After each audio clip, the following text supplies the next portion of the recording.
Meeting for the Washington Square West Civic Association.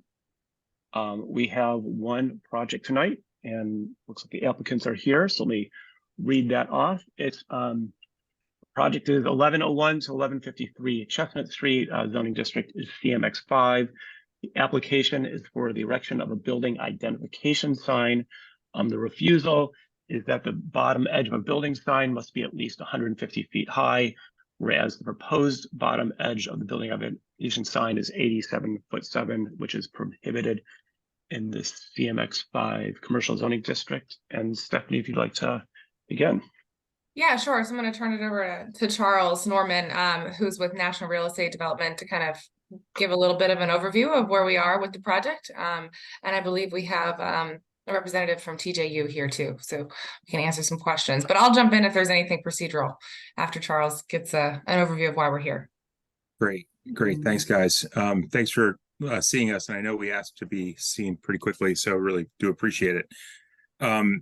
Also here is Hugh Lavery from Jefferson, Arthur Sanfilippo, who represents Jefferson, and we work closely with, and Kevin Crudwig with Iniad Architects. They're the architects on the tower.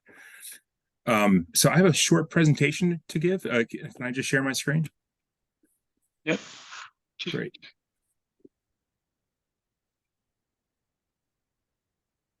Great. Now, got it. Okay. Yep. Great. How's that? You guys see it? Coming up right there. Got it. Great. Cool. So we're here to talk, just to give you guys a quick project update. So I know we've been working in the neighborhood for 4 years now. We're getting pretty close to opening. The core and shell construction is substantially complete at this point. So the tower, all the MEP systems, everything like that is almost done. We opened the Jefferson Plaza at the corner of 12th and Chestnut in June. And we've been super excited to see how the community and the neighborhood is really kind of like pouring in and using it. Jefferson's continuing with their tenant improvements inside the building. If you walked in there, some of these floors look done, like they're ready to see patients. It's amazing. I should also note that Jefferson's going to be installing some really amazing public art pieces over the fall and the winter. A sculpture and then some artwork that'll be in the lobby of the building that you'll easily be able to see from the street. So that's really exciting stuff that we're looking to share with you guys. And then finally, Jefferson plans on opening the facility in the spring of 2024. So just about 6-7 months from now. So it's we got a lot going on, a lot of good things going on. Here's some quick pictures just to show you what the building looks like today. In the upper left-hand corner, we've got the main lobby, which is a double height space, which you guys can see at the corner of 11th and Chestnut. Upper right-hand corner, you can see some of the elevator banks to serve the 1,000 people who will come to the facility every day. And then you can see our second floor waiting area in the bottom right, which includes a cafe for guests there. And then here's some pictures of the West Plaza, which is open. Caught this pictures on a rainy day, unfortunately, but we of course have worked with Mural Arts on this Diego Machado mural on our head house, and we've got all these great plantings on the plaza now. So super happy with how this turned out. Now to flip to the third floor signage. So just so you guys know, we've gone through a process with zoning to get signage approved throughout the building, and 99.9% of it was by right. We've got signage at the top of the building, which say Jefferson Health and the Honickman Center. We've got ground floor signage around the perimeter of the building, which has all been approved, been through our commission. And the sign we're presenting tonight has actually also been through a signage committee and been approved by our commission too. But it simply isn't something it's something we need a variance for everything, for the reasons that Stephanie outlined earlier. And so just to show you the sign and cut to the chase, here it is in the context of the site. It says Honickman Center. It's right at the third floor level of the building, and it's right at the really at the southwestern corner of the building.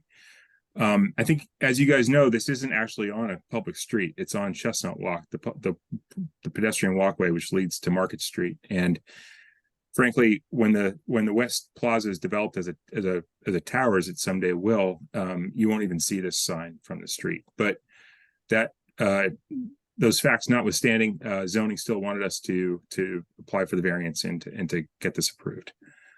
The sign itself is 2.4 feet high, so it's not that large of a sign and stretches for, I think, about 20 feet. And here's some technical drawings to show you the sign itself.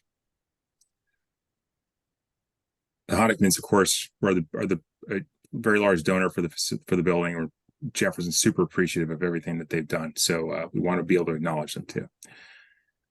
And then I think lastly, just a quick overview of some of the other signs on the site, just so you guys have some context.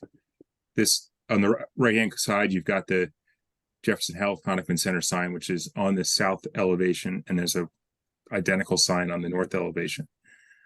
In the center below, you can see that we've got a Honickman Center sign at each entry on the north and south ends of the building. And then within the portico share, there'll be a Honickman Center sign. So that is, those are our signs in a nutshell. And I think with that, I don't know, Hugh, if there's anything you'd like to add or anything I missed. I just want to simply thank our neighbors of Wash West for being great neighbors and being a great RCO, and thanks for the opportunity. I'll stop there. Thank you. Thanks. I mean, I think this is pretty simple. If I can, I just wanted to add a little color for why we're here specifically. So Charles alluded to this, but most of the 99% of the signage that's there has been approved by right. All of the signage, including the sign you're looking at, was approved by the Art Commission. So we've received their approval, but it's the location of this sign and its height on the building specifically that's the reason we need a refusal.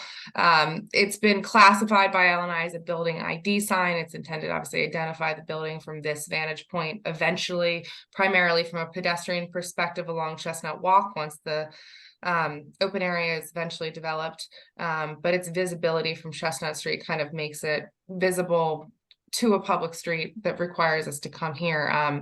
So our refusal reads as a refusal from the requirements to have the sign be 150 feet tall as a building ID sign. One other way to look at it is we're asking for the sign to be 1 story above where a typical wall sign would be located at the 2nd floor. Thanks, Stephanie. But is the refusal in error though? Because it says it said this height at 87 feet, which this is clearly not at 87 feet. It looks more like it's 30. Feet. Okay, yeah. It's 37 feet. All right, so there's an error on the refusal. Yeah, I mean, at 87 feet, there's concern because then it's visible from everywhere and taller than most buildings in Wash West. At 37 feet, at least personally, I have less concern. Yeah, because I was fairly concerned when I saw the refusal, but now seeing it in person, so I am certainly going to note that at the zoning board at the hearing. I'm happy if you want to do that as well.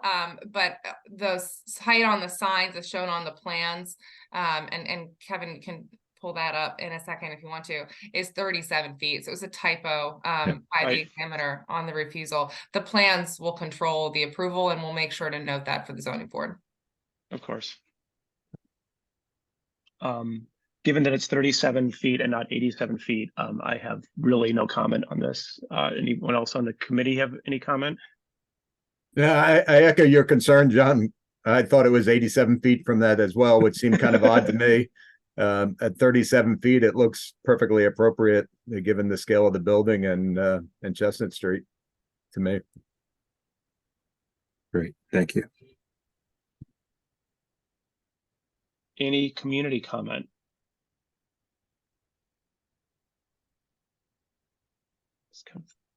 I don't see any hand. Oh, go up. Yeah, so you see your hands raised. Phil, please.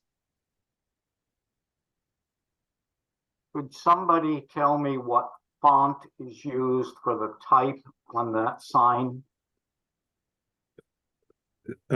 You may have stumped us. I don't know if Kevin, you've got that handy. I don't know. I think the shorthand is the same font as the other signage on the building. What font? And what font is that?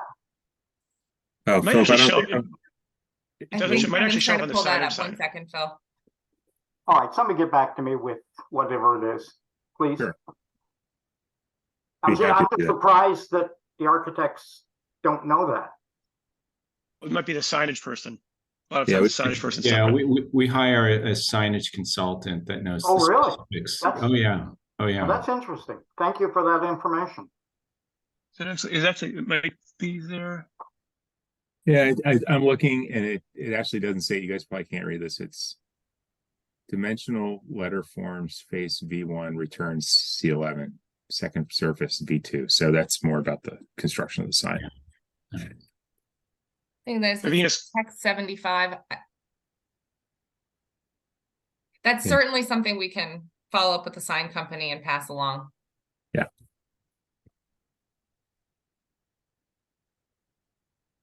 But I just wanted to note that the font is going to be, and Charles had pictures of our other signage. It's going to be consistent with this same signage program that was approved by the Art Commission for the other portions of the building where the signage was by right. and Patrick just asked the question I was going to ask. Is the signage going to be lit, illuminated? Yeah, it is. Okay. So during the day, it's going to render blue, like you see it in the picture. But at night, it'll render white. And is it illuminated the entire time? Is it dark, or is it kind of, does it shut off at a certain point? Just curious. That's a good question. I don't know if we have it on timers or not, John. Okay. I could find out. Okay. I don't think this affects our civic approval or not approval. Just curious. Yep. Any other community comment? Hey, Charles. The font is Museo Sans. Nice. Thank you. Thanks, Arthur. You're Fantastic. welcome.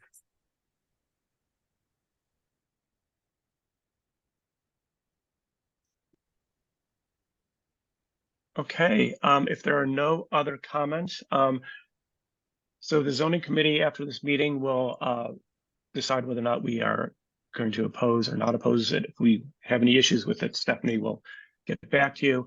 Our board, we will then make a recommendation to our board. Our board will meet on the second Tuesday in October. You are not required to present there. In fact, we do not want you to present at our board meeting. It's the intent for the zoning committee to make a recommendation to the board.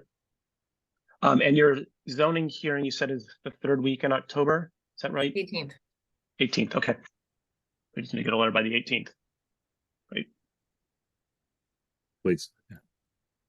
Of course.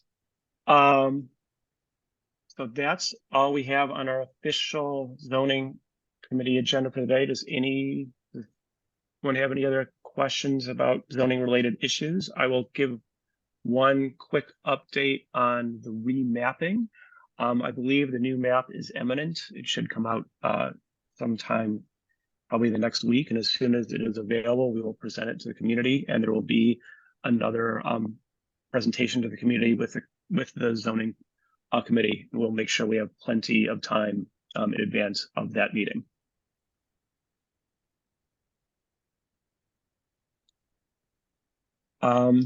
But that being said, I thank everyone for joining us tonight, and ask that the zoning committee stay behind. Have a good night, everyone. Thank you. Thank you. Thank you very much. Thanks so much.